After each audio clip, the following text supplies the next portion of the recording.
The rain came down in silver sheets over the marble steps of the city's grandest restaurant, turning the neon lights into blurred halos of gold and red. Inside, crystal chandeliers dripped with light, waiters glided between velvet chairs, and the low hum of wealth buzzed like electricity. At the center table sat Adrian Cole, a man whose name was printed on the covers of magazines and whispered in boardrooms, an untouchable billionaire, or so everyone thought. Tonight, however, something unthinkable had happened. His platinum card had been slid through the reader twice, then a third time. The screen blinked an angry red. Declined. A hush spread over the room, forks stilled and eyes turned toward him. For the first time in years, Adrian felt small. If you believe in kindness, in second chances, and in stories that remind us of our shared humanity, please like, comment, share, and subscribe to Hidden Hearts right now. It helps these stories reach more people who need hope. Adrian's hands trembled slightly as he searched his wallet. Another card declined. The bank app wouldn't load. An error message glowed on his phone. He had always been surrounded by bodyguards, by assistants, by limitless credit, but tonight he was alone, and the silence felt heavier than the stares. The maitre d' coughed politely, trying to keep dignity intact, but the tension was a living thing. Adrian mumbled something about a misunderstanding, but even he wasn't sure what was happening. Outside the windows, rain washed the city clean. Inside, his empire seemed to evaporate with every second. In a shadowy corner of the restaurant sat a girl no one had noticed until then. Her name was Lily.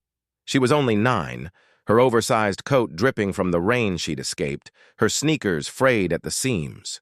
She had slipped inside, hoping to warm up, perhaps scavenge a forgotten crust of bread from an empty table before she was shooed away. She watched the scene unfold with wide eyes, this powerful man unraveling in public, and felt something stir inside her that she couldn't quite name. People whispered about karma, about scandal. Some laughed quietly, others filmed on their phones. But Lily saw something different.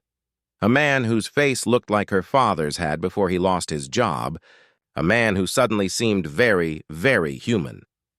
Adrian tried to stand, his pride urging him to leave, but the staff blocked the door gently. The bill sat like a brick on the table. He muttered that he would settle it later, but policy was policy. In that moment, Lily rose from her seat, her small figure dwarfed by the grandeur around her. She walked over, clutching a small pouch she had been saving for weeks.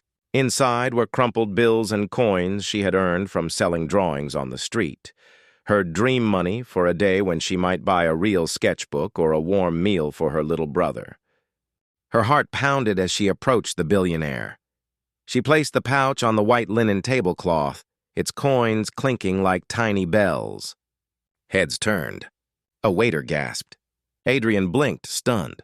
The girl whispered that she wanted to help, that no one should feel ashamed for needing help. Her voice trembled but held steady like a candle against the wind. The entire restaurant seemed to exhale.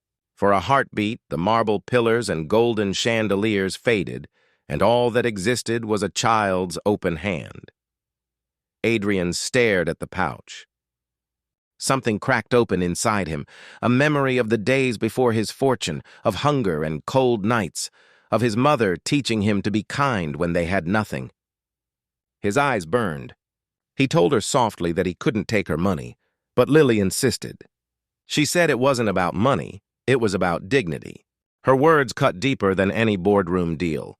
Finally, he covered her hand with his own, warm and trembling, and thanked her. He promised he would make it right. The staff, moved to silence, allowed him to leave, not because of policy, but because a child had reminded them all of compassion. Outside in the rain, Adrian knelt to speak to Lily. He learned her story. Her mother worked double shifts, her father gone, her brother hungry. She sketched on scraps of paper to forget the cold. Adrian realized his entire life had become numbers and headlines, and somewhere along the way he had lost his heart. That night, still soaked to the skin, he made a decision that would change both their lives. He called his legal team, his accountants, his foundation. He told them about a girl named Lily, and asked how quickly they could set up a fund for homeless children. Within weeks, the Lily Initiative opened shelters, art programs, and scholarships. The media reported on his generosity, but few knew the real story of how a billionaire had been rescued by a little girl with a frayed coat and a heart full of courage. Months later, Lily sat in a warm art studio funded by the initiative, painting her first canvas on a real easel. Adrian visited quietly, not as a benefactor, but as a friend. He told her that her unthinkable act had saved him, not from a bill, but from a life without meaning. She smiled, shy but proud. Around them, other children painted, laughed, and ate warm meals. The rain outside felt different now, not harsh but cleansing, like a promise kept. If this story touched your heart, please like, share, and subscribe to Hidden Hearts so more people can feel the power of kindness and second chances. It truly makes a difference. As the camera of your mind pulls back from that scene, one man and one child in a sunlit room full of hope, you're left with a simple truth. Sometimes the richest person in the room is not the one with the biggest bank account, but the one who dares to give when they have almost nothing. Before you go, please comment below. What's one small act of kindness you'll do this week? Your answers might inspire someone else reading them.